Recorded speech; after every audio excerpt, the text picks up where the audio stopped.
everybody. Welcome to the very first FarrEnuFF podcast, where we talk about music, arts and crafts, entertainment, whatever I kind of feel like talking about. My very first guest on the very first podcast is my very good friend, Mr. Kyle Hughes. Hello, everyone. It's good to have you here. Good to be here, Keegan. So the way I kind of wanted to start this off, and please mind you that this is the very first one, so there will be mistakes and probably many. And yeah, so how I kind of wanted to start it off is I'm going to play you an original song of mine that I recorded in studio. This happens to be from an album called Symbiosis. Keegan Farr plays the music of Kyle Hughes, which is this gentleman. And I'm going to play you the opening cut, which kind of started the whole idea. It's called Well, the Night Has Got Some Mystery. And hope you enjoy it.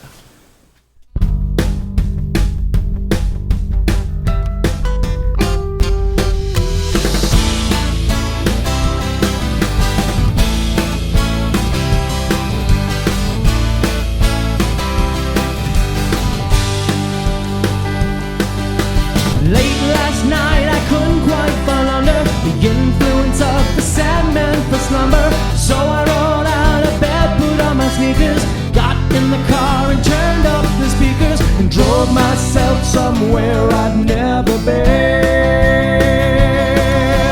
Well, the night has got some mystery. You can look if you want to see it at night. You don't want to sleep. Take a walk, take a breath that's deep.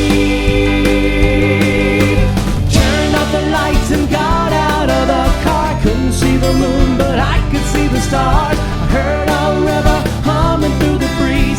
Had to get moving through some dark trees to find some place I'd never be again. Well, the night has got some mystery. You can look if you want to see it at night. The thoughts won't let you sleep. Take a walk, take a breath that's deep.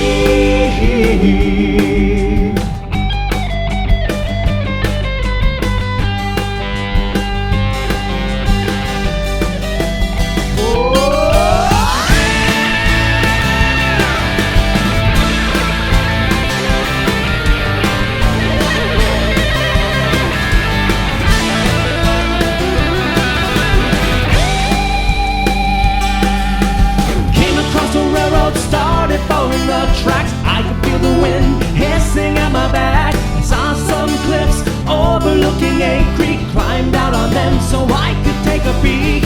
Then the moon came out finally. Well, the night has got some mystery. You can look if you want to see it at night. The thoughts won't let you sleep. Take a walk and take a breath that's deep.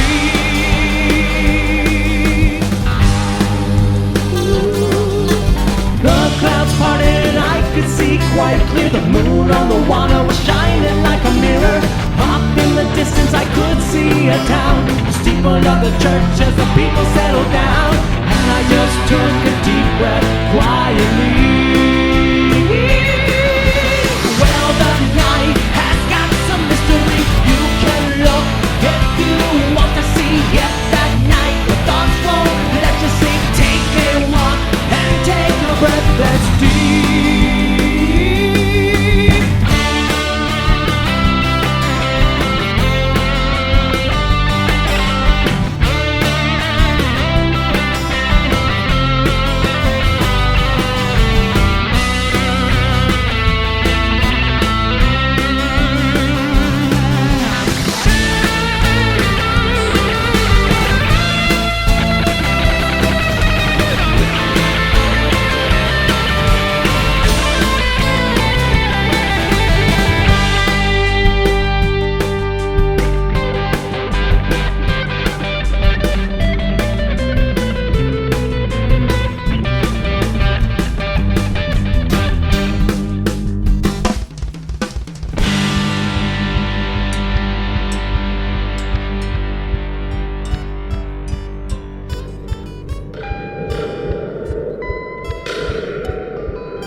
So that's Well the Night's Got Some Mystery. I fucking dig that song. I was glad that you brought that one up, you know. Absolutely. Well, that one's important because it's the first one that I wrote to get back into songwriting when I first came back. Yeah. When I was out in California, I was living with my sister and a boyfriend, which are lovely people, don't get me wrong. It's just I didn't have any privacy, any time, any, like, real inspiration. So for that, it's just like... It was just like trying to get back into it. And for some reason, like, that riff, the beginning of it...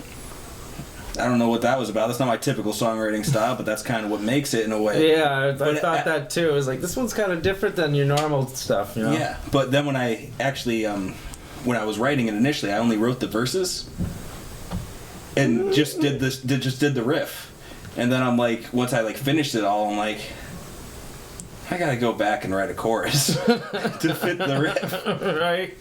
And that's how it was made. But I hated the way it sounded because I just thought, like, this isn't...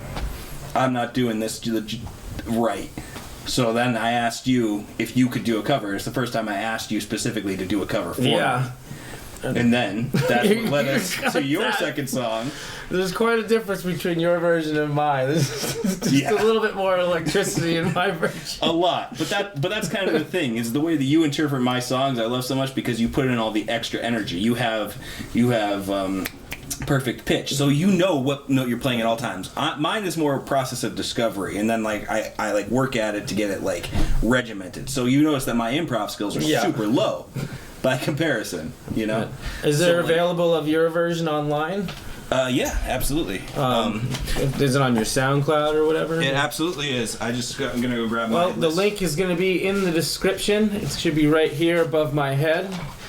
Go see this song, and check out the original version, you know, and I'm going to be putting the entire Symbiosis album on my YouTube page, so you can compare the versions for yourself if you're interested on the links above. So check them out, you know. Yeah. Track 8 of Proverbial Lullabies, by the way. Oh, on what, your SoundCloud? Yeah, third album, Proverbial Lullabies. Yep.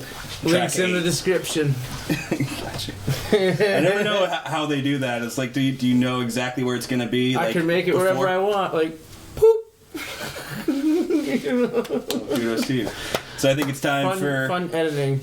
the next song. Yeah, and this one's one of yours. Oh, right, because we're doing that one and that one. Yep, So this one is Suspicion. All right, so what's the backstory on this one? Because I had not. Usually, I hear your songs before you record them. Right. And this was opposite. And I was like, whoa. Well, I went through and I wrote songs for you to do 2 albums, but you know we got busy. You got about 1.5 done.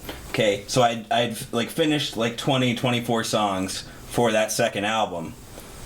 And then I'm like, well, these are all the songs that I want to make sure I can write and notate for him, so I'm not going to try and make it all specific shit. That's hard to, like, articulate. And then I'm like, well, I'd like to write a song now that's a little hard to explain. So I had my classical here, and I put a capo on, I don't even remember at this point which fret, second, third, something like that. And it is the slowest because I hadn't recorded with the software before. I was listening with microphones. I couldn't get it to play through. I had no idea what level it is. So that first album is just like super low. You have to blast it at like 30% out of 40. I hear you. Mine was very similar like that because I did it all with one microphone. So there's just so much dead sound in the back mix. It's like I've gotten slightly better, but there's also a lot of weird experimentation and shit. And plus my general tone is very mellow. Sometimes it's fun to go back to your first projects though, because there's a certain like rawness and purity to it, you know? Well, I mean, you like specifically asked me to do this one because you said that like it sends chills up your spine when it gets to the chorus. When that chorus, the way that bass frequency comes in, you know, with the nylon, you know, it's like, it's like, ooh, that was a well-placed layering of musical notes. Absolutely. I was having all these technical difficulties, so my brother-in-law Brad came over and he finally helped me figure out what was going on. The first input on my audio box didn't work. Oh, that would help. Yeah, so you were only getting like half the channel? No, I wasn't getting any of the first channel. Oh. And I didn't know that was the problem. So why the fuck doesn't this thing I bought work? So he tried the second channel once. He's like, oh, the second one works, but the first one doesn't. It's like, okay, now I got to make sure that this works. So I grabbed the most recent song I wrote, which was the first song I wrote after writing you all those songs. That's awesome. And I'd been practicing it a bunch because I just didn't want to lose that snap of that, like, that riff in the beginning is fucking difficult. Yeah. You keep these 2 fingers exactly where they are. You're moving the ring, and then mostly it's all about the pinky. I do remember at one point, like, like, we should put this one on the album too, and I was like, I can't do that. like, there's just some that I just can't do it the same way you do it, you know. I think if you saw me do it, you'd probably get it. But the fact that you can tell what to do for music by just listening to it is the impressive part. Yeah. So, Suspicion is just about your suspicions when thinking you're ready to go into a relationship. We like looked at tarot cards, like we'd done a bunch of shit. I really liked her, but there were just a couple things that were creeping in. And eventually I chose not to continue. So this is Suspicion. Yeah, we're gonna play it for you guys. Hope you enjoy. Absolutely. You know, fuck yeah.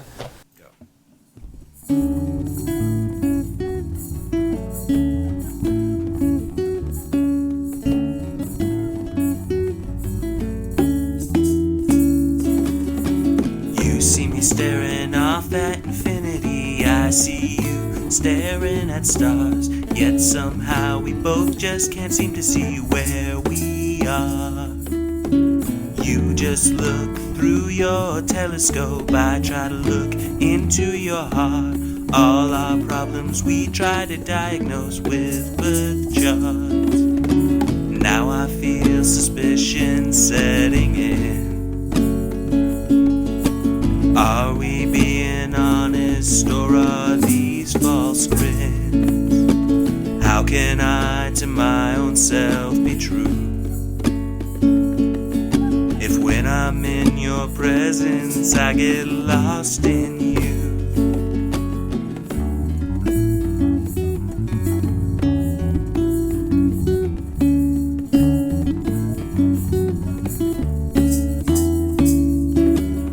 I wish I could travel through the cosmos. I wish I could travel the world of your love. I sure could use a dose, my sweet girl. You almost make me wanna put my faith in you. You almost make me want to believe. But in truth I fear that if I do, you will leave. Now I feel suspicion setting in. Are we being honest, or are these false grins? How can I to my own self be true? If when I'm in your presence I get lost in you.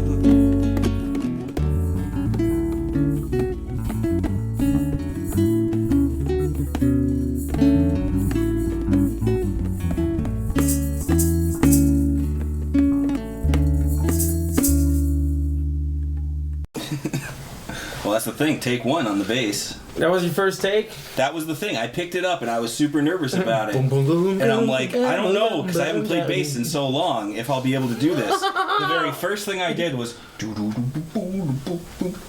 I'm like... I got to the end of the track and I'm like, I don't even have to listen to that again. That's right. That sounds right to me. I mean, it's definitely different, but, you know... Like... Well, that's been my metric for music, is like, I'm well aware that I'm technically occasionally hitting a note that's wrong, but if it sounds wrong, I will go back and I will re-record the whole fucking track. That's true. Like, I remember if doing, I get through the track and it sounds right to me, that's how I know it's good. That song that I wrote, Start All Over Again, when I Yeah. listened to my old recording on it, Yeah. it's a G minor, which is that flip, flip, flip. Yeah. But when I did the recording, the bass was playing in E flat. But the E flat and the G minor played together, you know, it just came out really tasteful. And I was like, I like it. It stays. You know, the E flat stays. The E flat stays.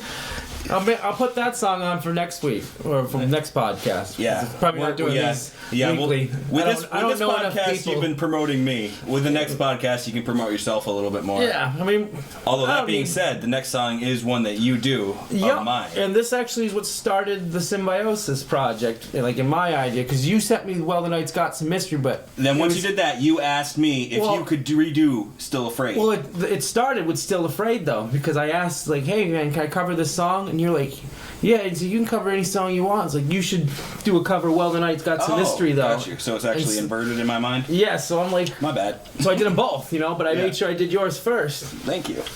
And I was like, oh, I'm so glad that I did, you know? It's like, because, I mean, I was telling you this earlier, I string up my 12 string as a 6 string. Yep. And that was the last time I had it strung up as a 12. And I actually recorded it. I'm honored. Plugged in, and I didn't mic it like I usually do. Like, I wanted that, like, 80s. Crunch? Like, well, not crunchy so much as tin. You know, you get that really high treble tone when it's plugged in, like a plugged-in guitar does. Nice. That's why they suck usually when you record it like that, but it worked marvelously, you know, in that song. Dude, like, well, that was the thing. I was, like, so nervous about it. I'm like, I'm just handing him a crap song, and then you came back and it was just like, no, I now have a new appreciation for that song. Yep, I heard that song, and I was like, it's not a bad song. I was like, but I don't know how much better I can make it. You know? I just didn't have that pop, you know?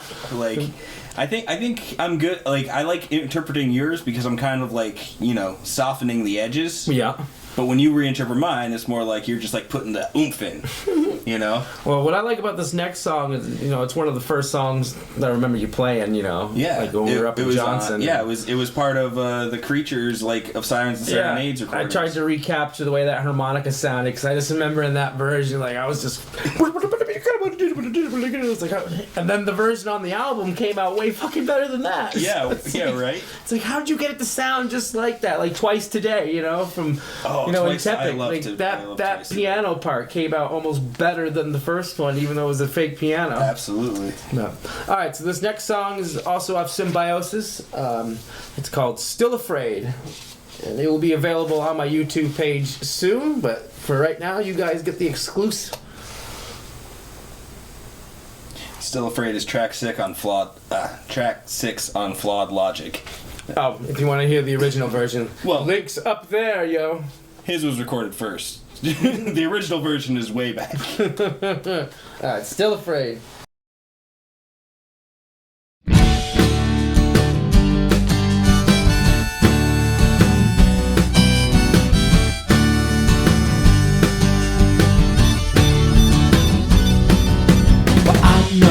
Said some things today, and it seemed that I could say some more. 'Cause I watched you just walk away like a million times before.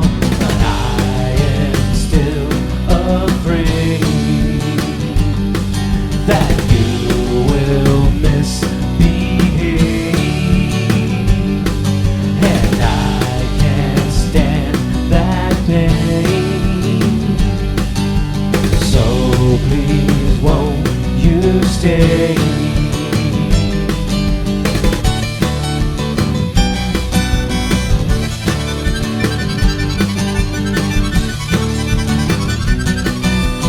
You know you aren't always kind. In fact, I might seem a little sore when I try to talk sometimes. You just walk out the door, and I will feel ashamed, and I'll take all the blame. You think it's just a game, but I am still afraid.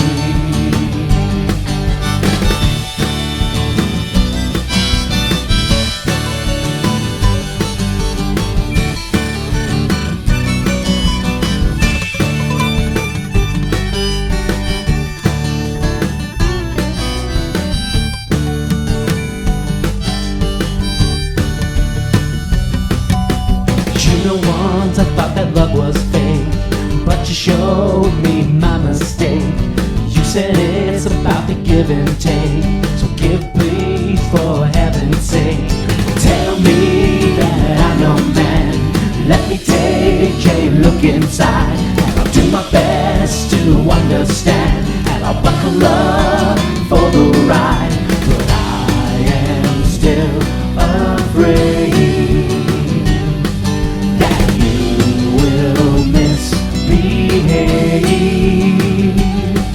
and I can't be so brave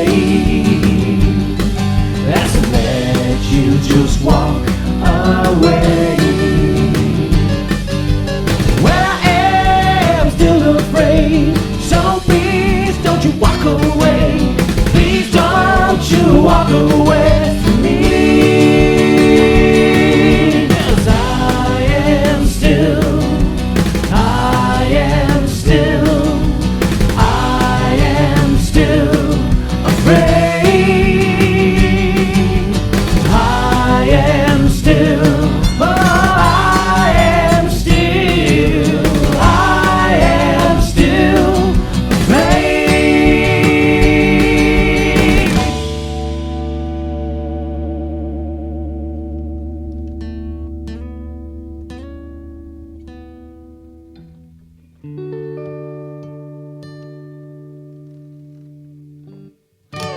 So that's Still Afraid. Yeah. So this song I definitely wrote toward the beginning of college. I was living in the dorms. I remember trying to record it on this little Acer computer that died like a little shortly thereafter because it fucking froze at Jeff's house. You were there. Oh yeah, I remember that little shit ring. But my roommate came in like while I was trying to just record it on a video, and at the end, like he came in, and then I like stopped, and that's when I inserted that stuff at the end, the like, the I am still. Yeah. Because I was just like distracted for that, and then I played a little instrumental bit, and then I played that part again, and then I ended it, and I'm like, that's better. Like, I mean, before that, it was all about the power of the hitting the D twice, and then going up and chilling out of the G, then hitting the D twice, then chilling out of B minor. So no matter what, though, every time I hear that, it just makes me think of being in Vince's freaking dorm rooms. Like, we had no headphones. Yeah. You know, like recording all these little fucking.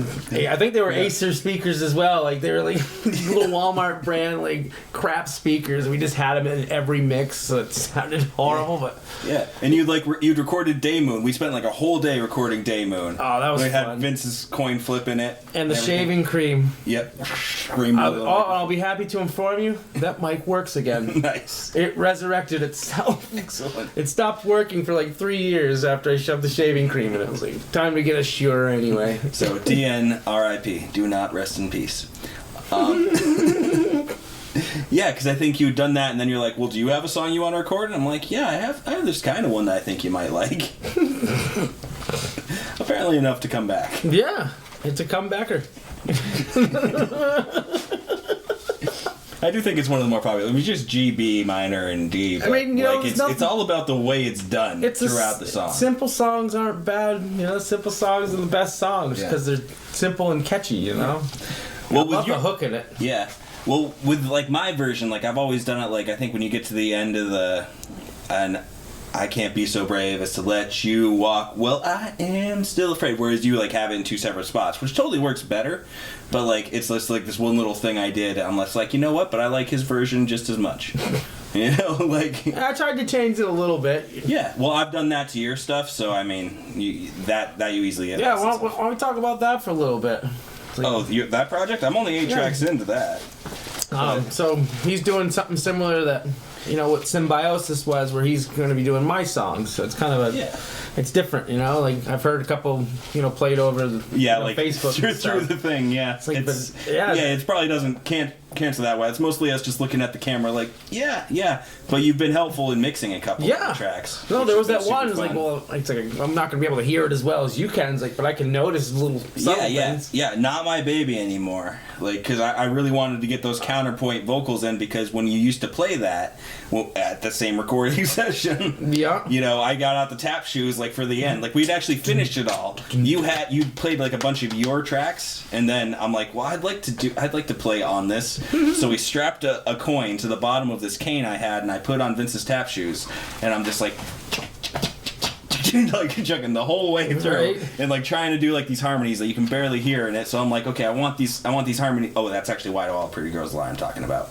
Not My Baby Anymore. It's from around the same time. I don't think it's on the album. But the counterpoint we always used to do, you'd be like, you know, not my baby, and then not my baby.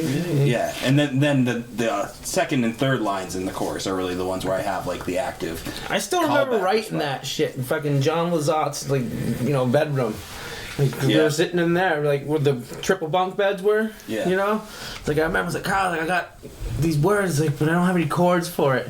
And so you just put, like, these 2 chords, like, that's all you need. So you gotta have more than 2 fucking chords. Like, 2-chord songs are kind of fun. They are. They really, I mean, Kung Fu Fighting, one of my favorite songs of all time. I mean, there's a third note. Well, last night when we got off the phone talking about this, like, I'm like, well, if we're gonna be playing ukuleles, then I should write a ukulele song. But it was like, in the end, it was like the main part of it's the 2 chords, and then the chorus is just weird. Yeah. But we did that earlier. All right. So what's the story behind Oh Nicole? Oh Nicole, which is going to be our next song. That's easily one of my more personal ones, but it's also one which definitely uses kind of normal chord changes, but like I feel like they're very well utilized with the story as it unfolds. Honestly, like that's one that like I don't know the backstory of it, so like when I recorded and stuff, like I guess I didn't get it. You know, it's reminiscing on My First Love. I didn't use her I didn't use her first name in that case. Yeah. But it was like sort of like years on, like feelings back to that, and like what it is. It's like actually, if you were here, it wouldn't help me. Yeah. But I still yearn for it because you have that instinctive part of it. And I just wanted to write a name song. The reason I have this here is because I loved like Angie, you know, Maggie May, like any name song. Like it's like that's a recipe for a good success. It is. I don't think I've ever. I mean, I think I wrote one for Ashley once, but it wasn't a very good song. Like, yeah, because you wrote it about her name. Like Layla should be called Patty, but you know why it's not? It's not as musical. Okay, so Oh Nicole is not about a girl named Nicole, but it is about a very specific person. Right. And so that's why I love it. But when I went through and recorded it, it was when I finally like relented and I'm like, okay, I'll play the blues scale instead of the pentatonic or the minor. And I'm like, and I'm just going to prove that it doesn't make it any better. But then I disagree. I mean, I put the tone on it and I like it. I will say one thing that I did really enjoy about it. I mean, in my version that I did, was that guitar lead. It's like where I kind of like Gary Moored the whole fucking thing. Just you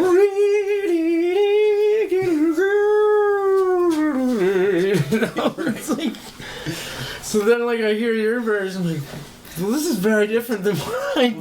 Yeah. Well, I think I remember listening to your version and like certain things being like a little more stressed out, and like for a while I'm like, oh wait, how did I do it originally? Yeah. But I think I tried to get it back to where I had it, because it's like when I play it, just like feeling it, it's one I can definitely sink into. All right. So let's give it a play. You know, links up above in the description here. You know, it's track 1 on Reflections of Anticipation.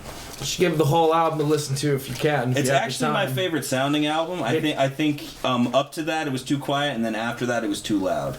Get yourself a good old doober, you know, and sit down and have a good time. That being said, Dika Pert, the second track, is intentionally chaos because it's about an acid trip. Dika Pert is acid trip spelled backwards. Complete tone shift, then it comes back with Count It Off, and then you're back in the groove. All right, this is Oh Nicole. Hope you enjoy it. Oh, Nicole, you know I miss you so. Oh, it goes. And now we're further down the road of gold, and no one else has been shown my soul,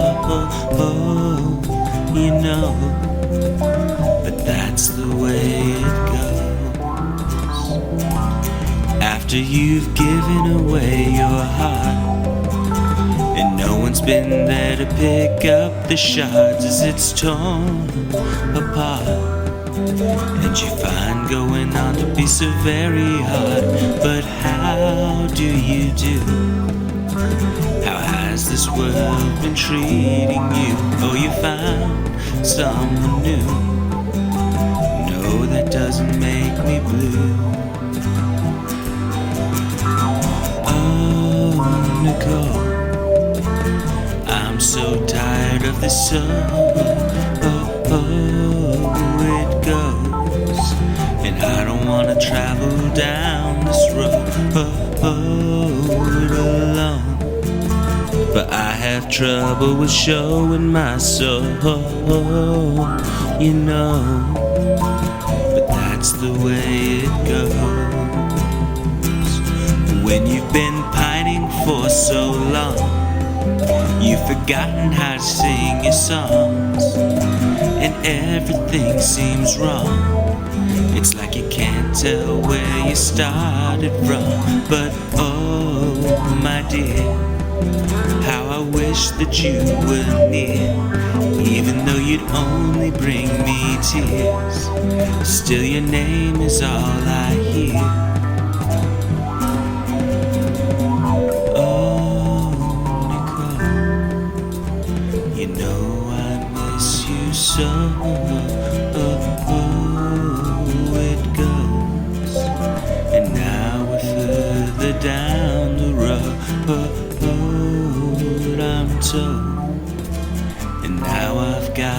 to fix my soul. You broke, but that's the way it goes. That's the way it goes. I didn't mean to cut it off. No, that was the end of the song. Oh, okay. That's why I pointed there. Like that's the end of the song. We gotta stop talking. This is what I'm talking about with the cacophony. Yeah.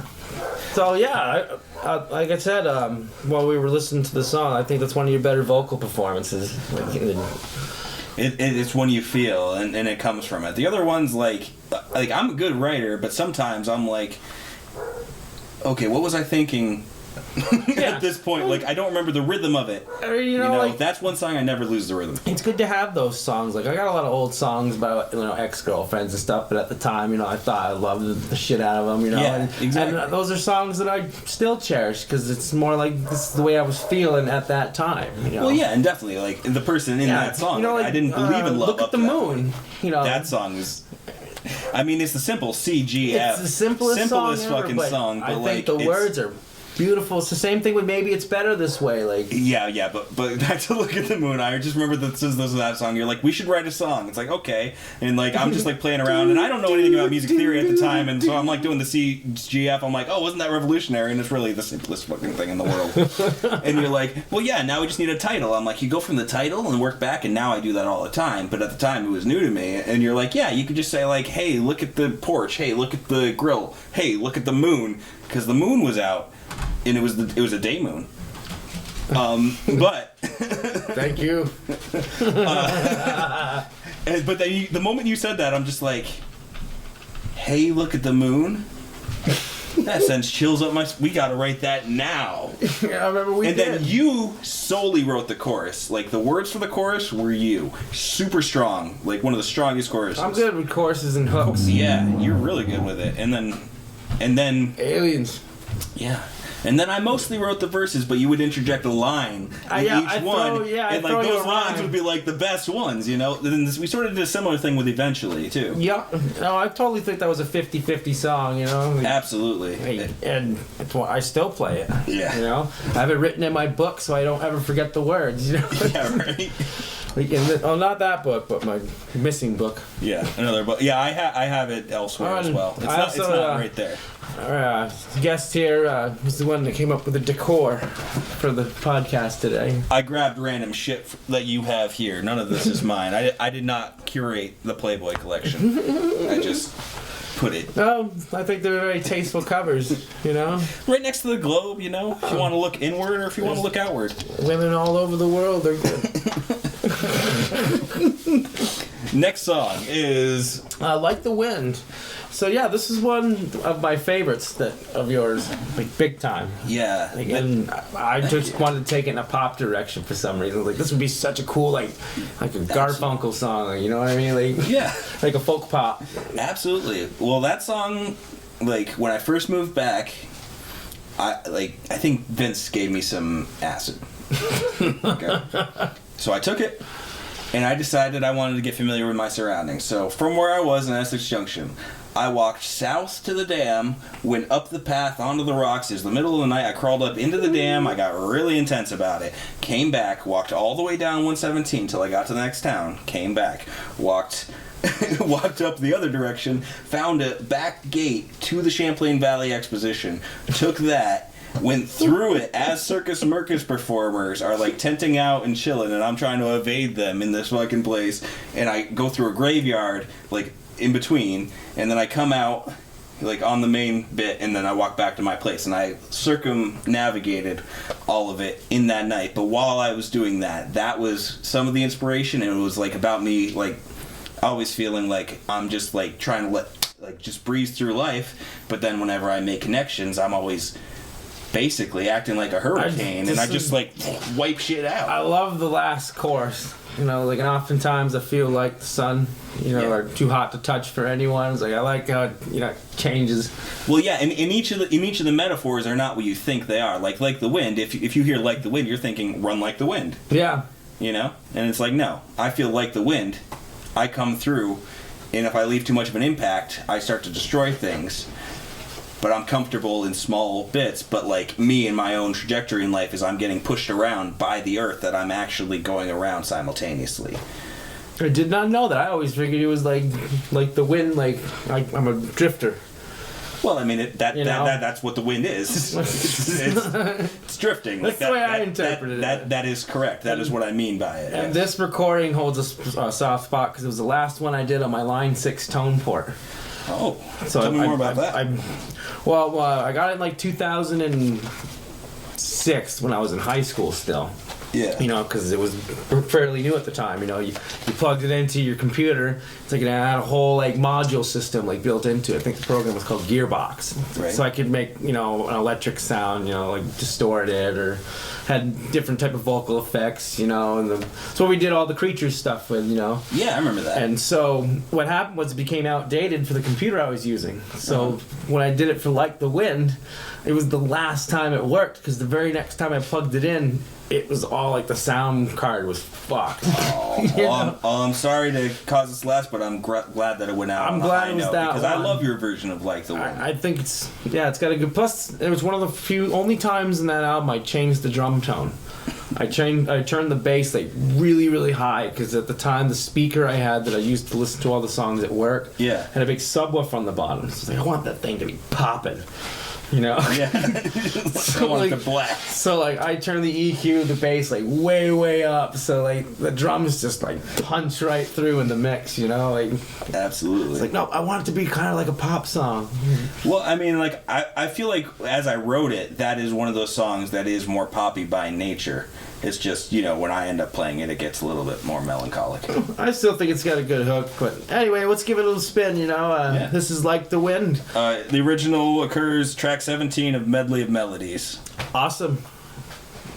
Once again, in the description, you know? Or just, you know, check them out on SoundCloud and listen to it all. Yeah, although there is a lot of it, so we're trying to give you a backdoor into it. Alright, here is Like the Wind. I see you sit there with your eyes to stare, and you look at me like I just don't care.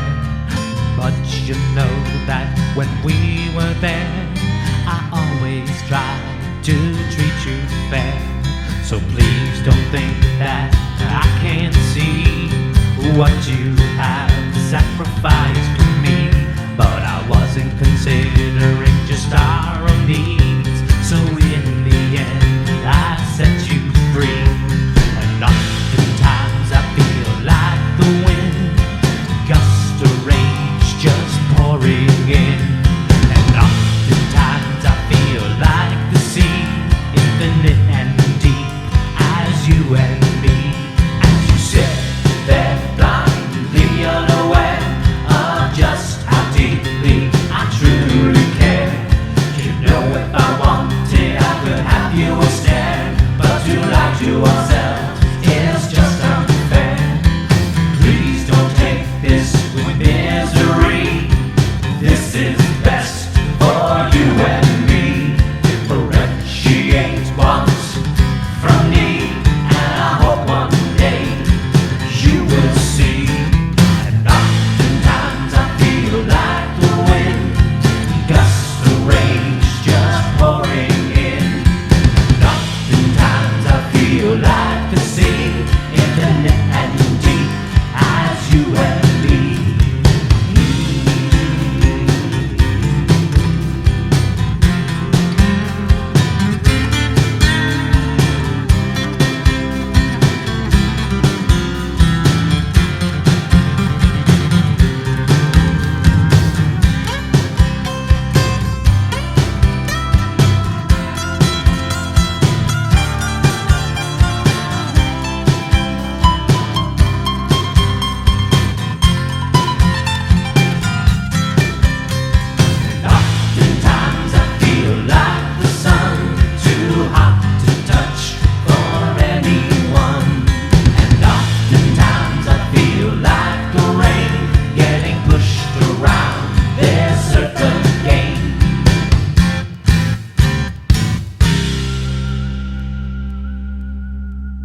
that was a fun addition you did. You know. And then like every fucking ending to one of your songs, like this is where I get free creative control.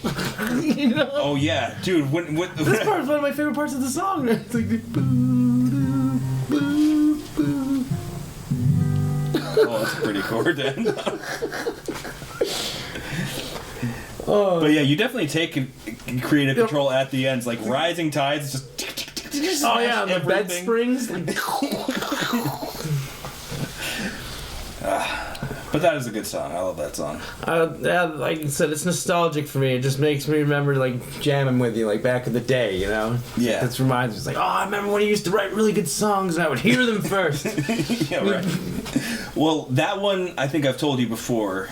I was playing something, or I was like learning something, and I noticed that like C to that C major 7 change. Yeah. I mean, I modified it, but that was the inspiration. Like, I don't take direct musical inspiration from any songs. Yeah. That's why most of my songs don't generally sound like. There are no new songs. Yeah. You know? Yeah. But I do my best to curate something pretty new. Yeah. But that one was a direct inspiration, but it doesn't sound like something at all, because I'm doing the lifting up of the fingers and then coming over, and then I'm coming up to the F, like doing that, like F7, F to the D minor 7, and then I switch the end chord. So like there's a lot going on, but the seed of it was George Harrison, my favorite person of all That's time. probably why I like it so much. Like I can hear it.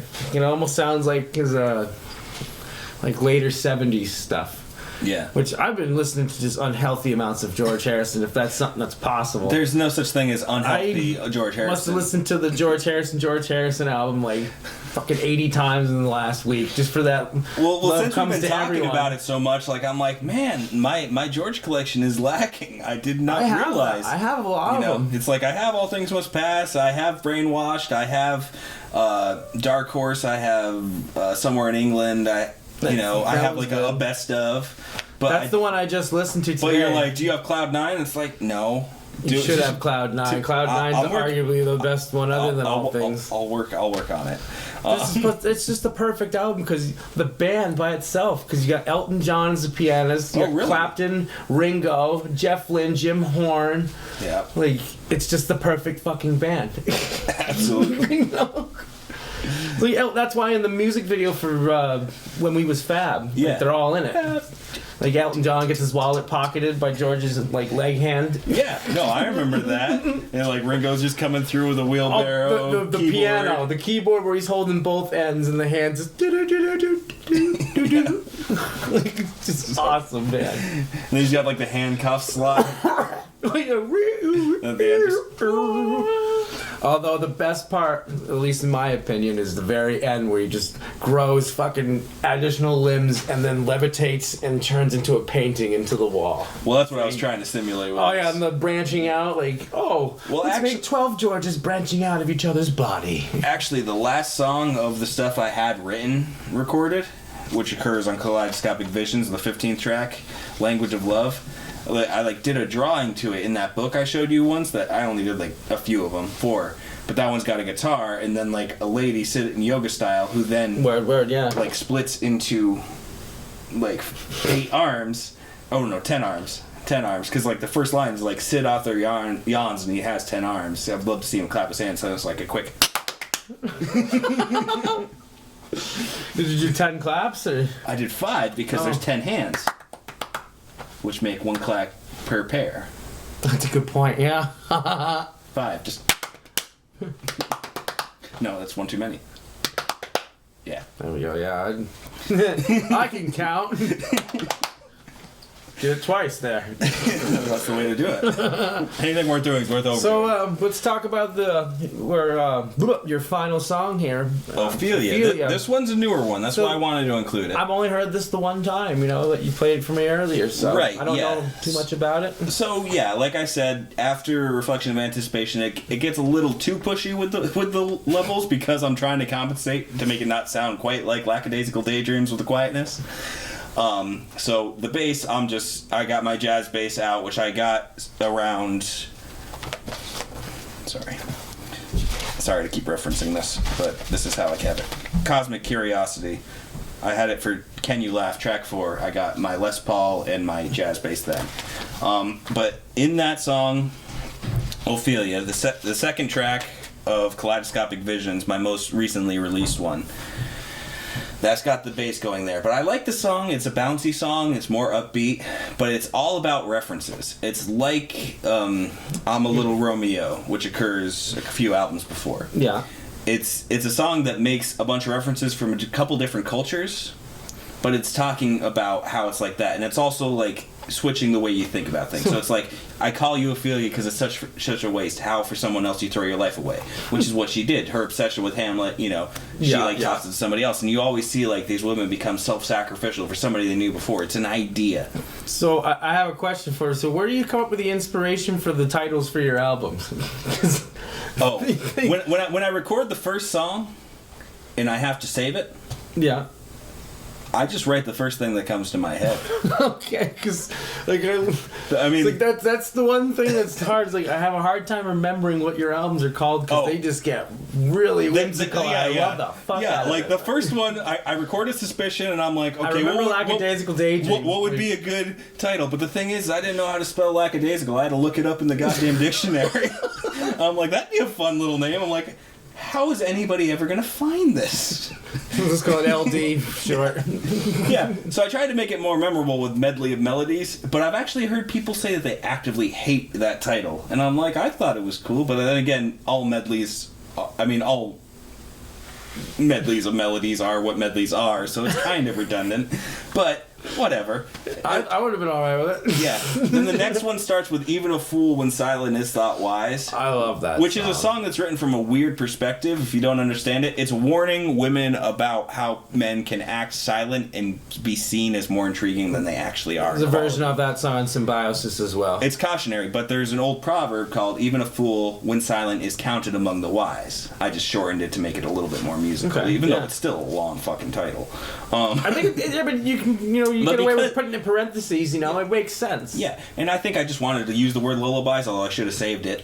And so I'm like, proverbial lullabies. It's still not as long as I'm going to sit right down and write myself a letter. That's the actual title. Yeah. It's like, Although Exhaustion and Equilibrium, that's when it starts to get weird, because I just recorded all those in like a mad frenzy, and then we had like this Christmas event. I went back. I was planning on spending the night at my mom's house, but then as everybody else was leaving the party, she's like, all right, either get in or stay out. And I was bringing stuff to my car, so I'm like, well, I thought I was staying, but okay, whatever. So I drove home, but I was like so tired because I wasn't expecting to drive back home 2 hours. So I like almost went off the road and I'm like, oh, fuck. But then once I got home, I'm like, well, I have to record something. The next song is Littered with Deceit, which is a very technical song. I love it, but I had no energy. Okay, it's like no way I was coming up with that song right then, but I had to do something. So that's why you get Something for the Hell of It, which I hit record and I played a bass part. One take, didn't fuck with it. I then hit record and did the vocal part. The first thing I say is, I'm just playing something just for the hell of it, and then I play with myself or something. And then I realized, like, oh, that sounds... I picked up the bass and played with myself, and then I start chuckling at myself. I'm like, oh, that doesn't work. So I stopped it for a moment, and I was going to go back and re-record it. I'm like, wait, no, that would be dishonest. I'm like, okay, so I just have to embrace whatever happens next. Okay. And I hit record again. And then I just went with it. But then, after I come out of the first little break section, it's supposed to go back into the rhythm, and I totally didn't catch that. I let it play through the rhythm, then I started singing like it was with the rhythm, and I'm like, oh wait, there's no music backing me up. We're doing this weird little... And so it's a mess. That's one track which is not a song per se, but I enjoy it for what it means to me. And so that's why I got a couple like Exhaustion that. and Equilibrium exists. I remember I wrote this one when I had my band guitar. Yeah. And I lost the masters for it, but the bass was just cranked. And you couldn't listen to it on a stereo. You had to listen to it on your phone or something because you couldn't hear the bass. Right. But... God, I love that song because it was called the Jabanjo. The Jabanjo. I was like, let's do Jabanjo and play some fucking bluegrass that stops because it was kind of like a boom, boom, boom type vibe. Yeah. It breaks, it stops, it instantly just goes boom, gung, gung, gung, gung, gung, gung, gung, gung, gung, gung, go into a bluegrass section. I'm like, I really wish I had a copy of this song. Yeah. Well, that's the thing is whenever we get together, it's invention and creation just starts coming out of our pores. It feels like. So, like, from you, like, I learned to not be so precious with certain things, because there are certain times when you're just like, we're just going to record this now. Whatever it is. And it's like, so it understanding how well that works helped me so much, because otherwise I wouldn't get past a single song. It's like, I have 200 to go through right now. I can't be like that. I mean, I'm anal about takes. Yeah. Like, if I'm doing, like, a lead part, it's like, nope, I'm if I hit doing a wrong note, I'm going back. Yeah. But, yeah, for the most part, it's like, nope, this is the way that it's going to be. If you try to overwork any part, then it'll become fake, you know? Yeah, exactly. And it's noticeable. And, like, I've had a couple of where I just had to go to sleep. I was like, nope, I'm going to work at it again tomorrow. So we've totally been distracted here from the main point. Ophelia. Yes. So it has that bass part, and then it has one of the low string guitar parts, which I actually do as a big FU to popular music. Because in I Don't Want To, like, I think it's off Reflections of Anticipation, which I think is one of my best albums, but I Don't Want To, wherever that comes up, it's not.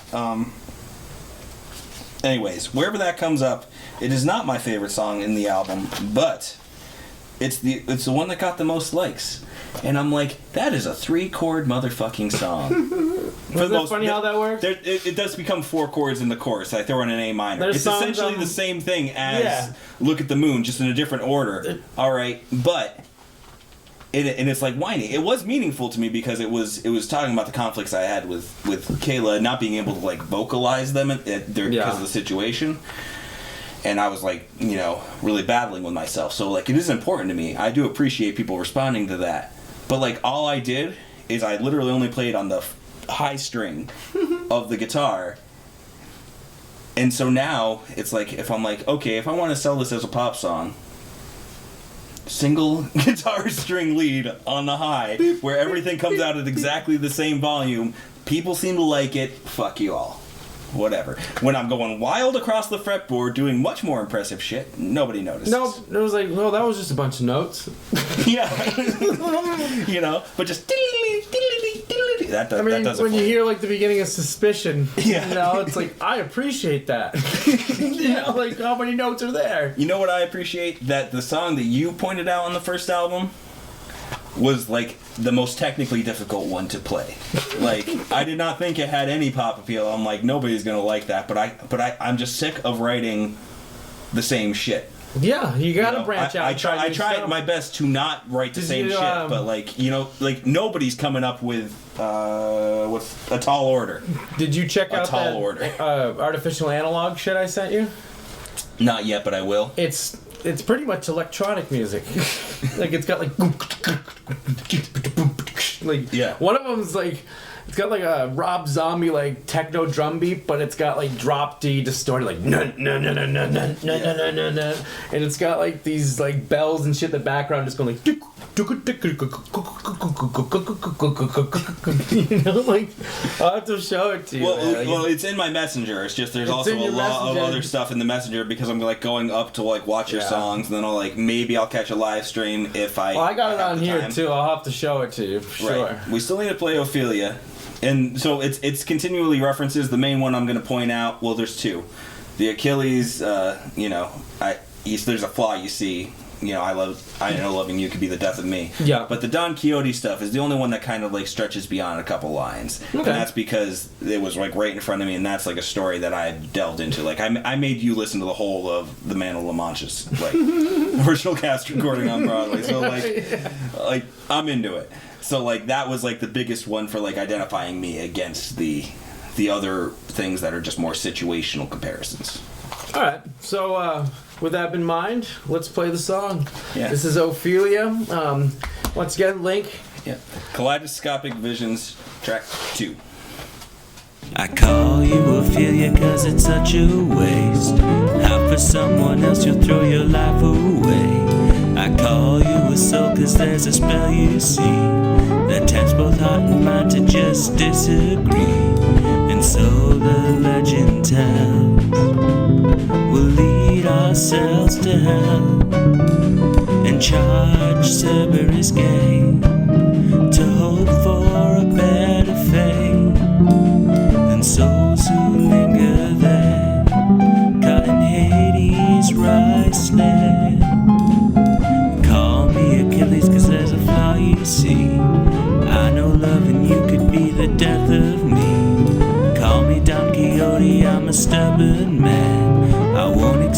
world as it stands, and so the story goes.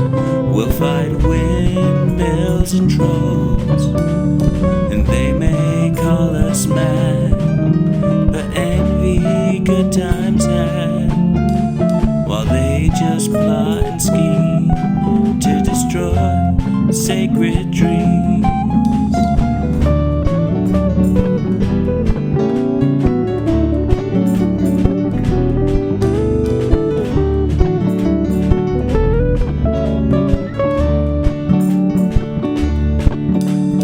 Call me Icarus 'cause I'm a foolish boy, but I can't say my time was spent unenjoyed. I call you Ophelia 'cause I'm using you, and I know the harm that it will surely do. And so the legend tells, we'll lead ourselves to hell and charge Cerberus gate to hope for a better fate. And souls who linger there caught in Hades' rise snare.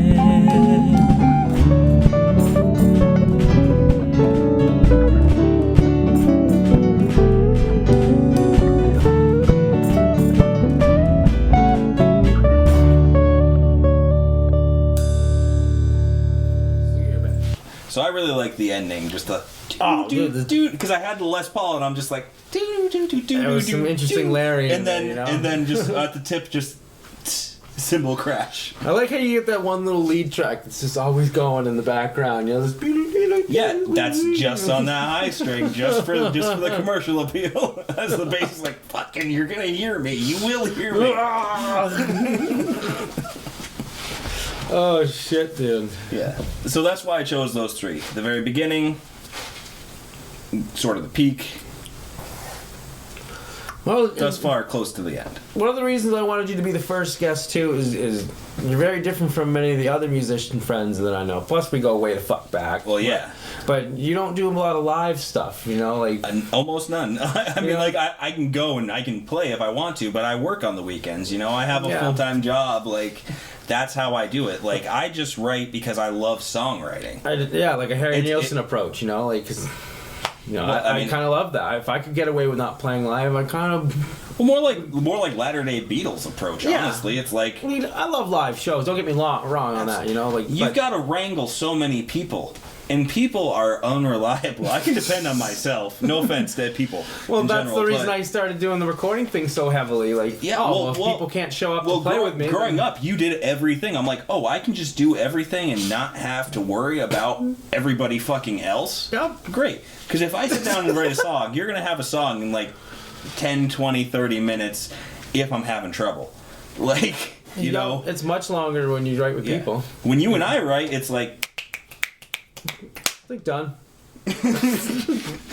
we wrote a song through video conference that ended up being just this big tribute You're to playing. fucking Dogma.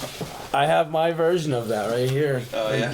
My written. Well, I have an early version of it. I have since remixed it. Oh. So when I release Here's the my half of the conversation written down. when I release the album of your stuff, which is called Mystic Reveries, the songs of Keegan Farr, it's track 2, even though I that love one it. song is you and I together. I hadn't heard But- the title yet. That's badass. But if you can look up Ear Player, even though this is the rough version, the one I have has a higher we'll do a setting. bonus song for you. Seems how it's the first podcast. You know?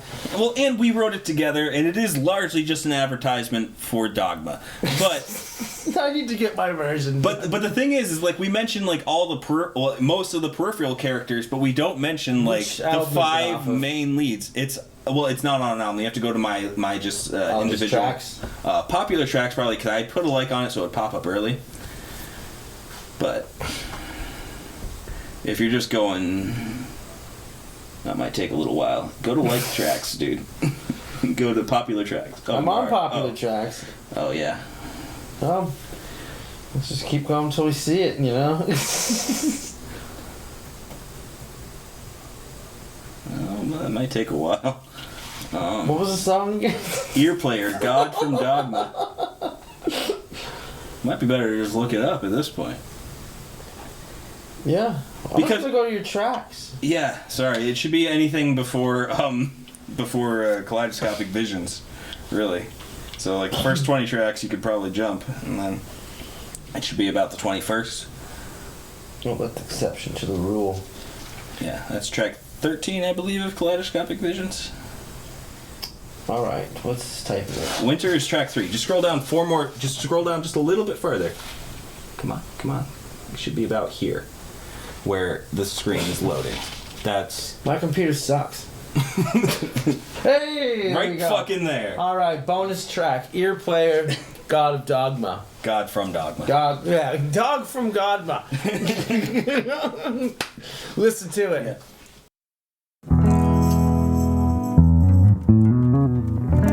Ear player, he's like the god from Dogma. On furlough at the beach, it's like Alanis Morissette is your mama, but she's always out of reach. Bud Court lies in a coma, and we hear Alan Rickman preach. Chris Rock's naked aroma as he falls down to teach.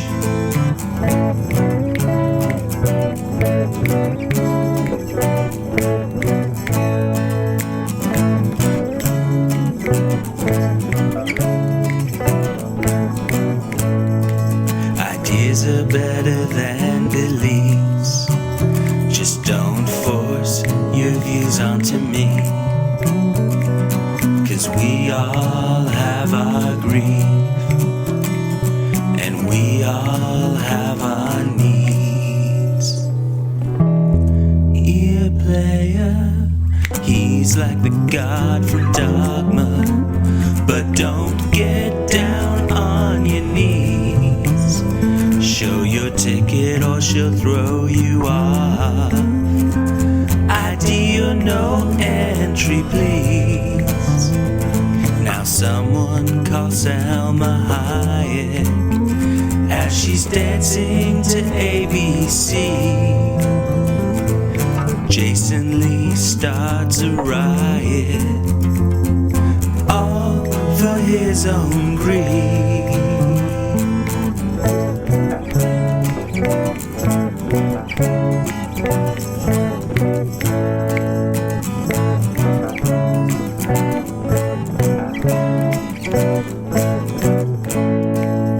Ideas are better than beliefs. Just don't force those views onto me, 'cause we all have our griefs, and we all have our needs. Ear player,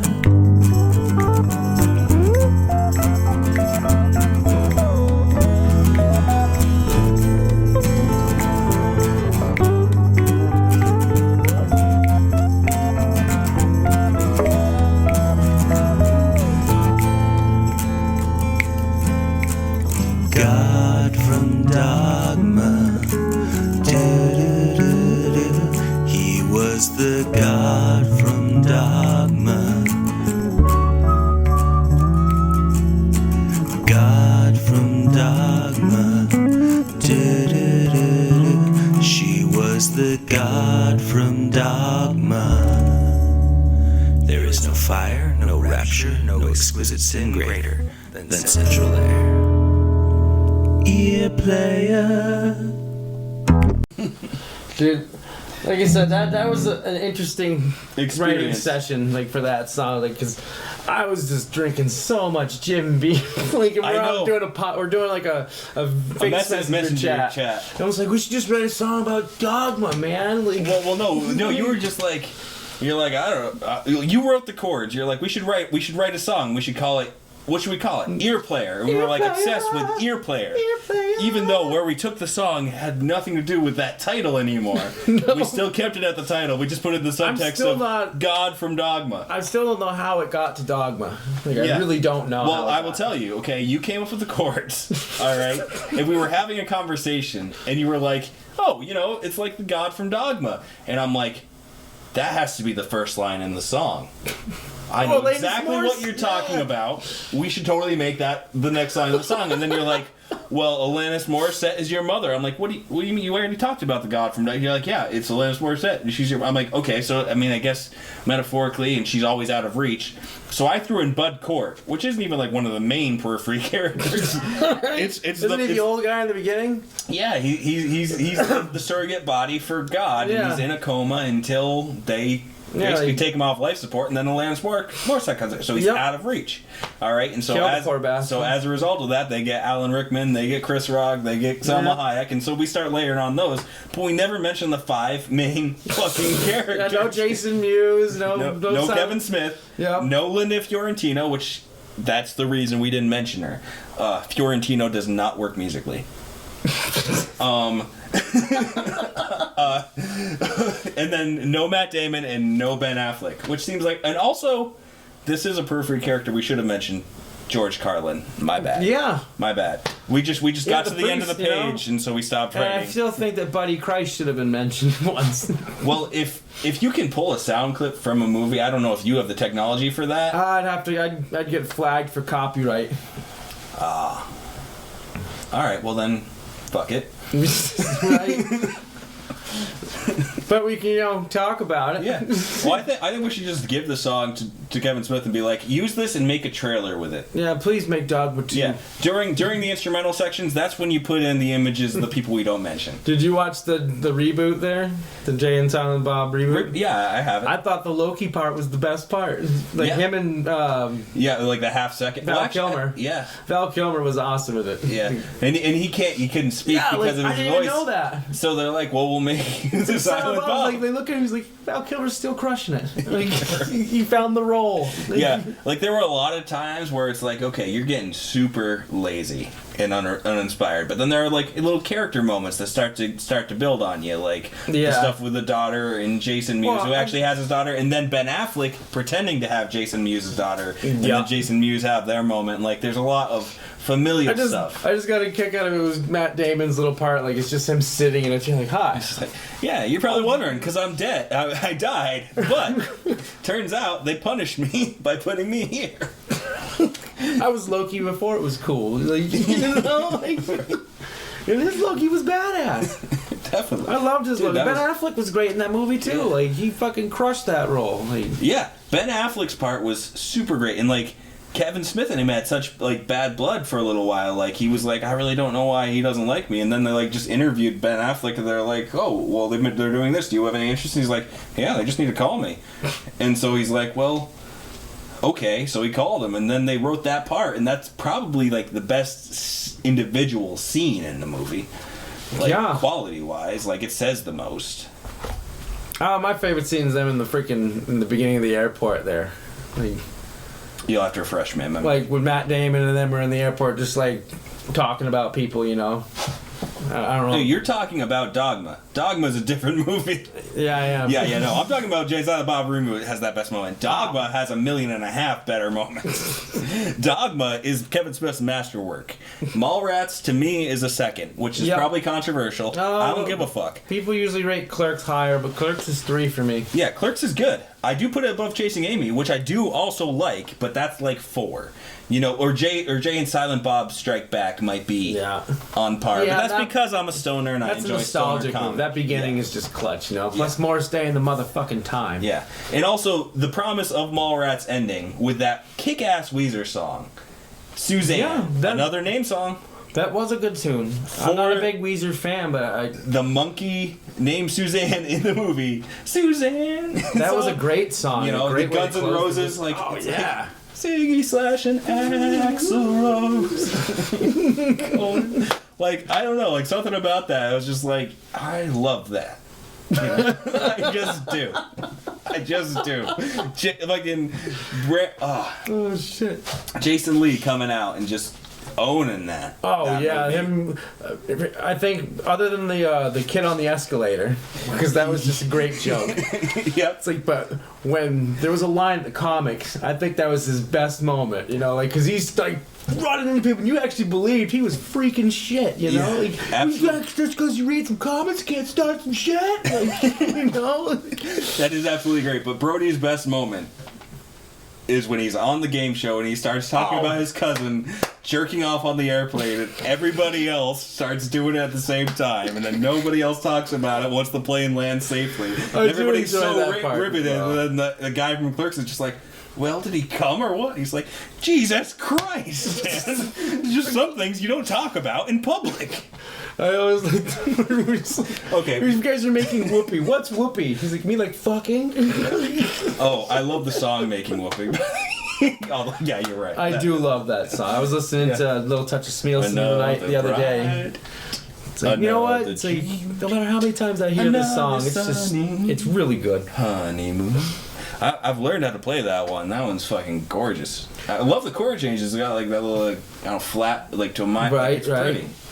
Anyways, we should probably be ending this, right? I think so. I think it's getting to be that time, but before, it's good to have you on, man. Thanks for coming. But first, ukulele battle.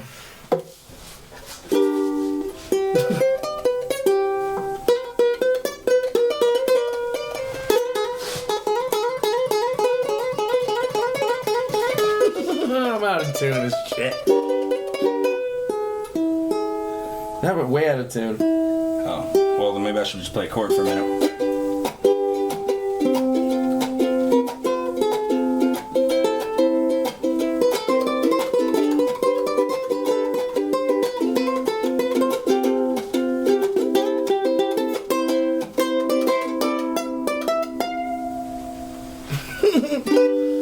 Thank you guys for tuning in to the FarrEnuFF podcast. Wasn't quite a battle, but He's like, kind of combine their podcast and broadcast with prodcast.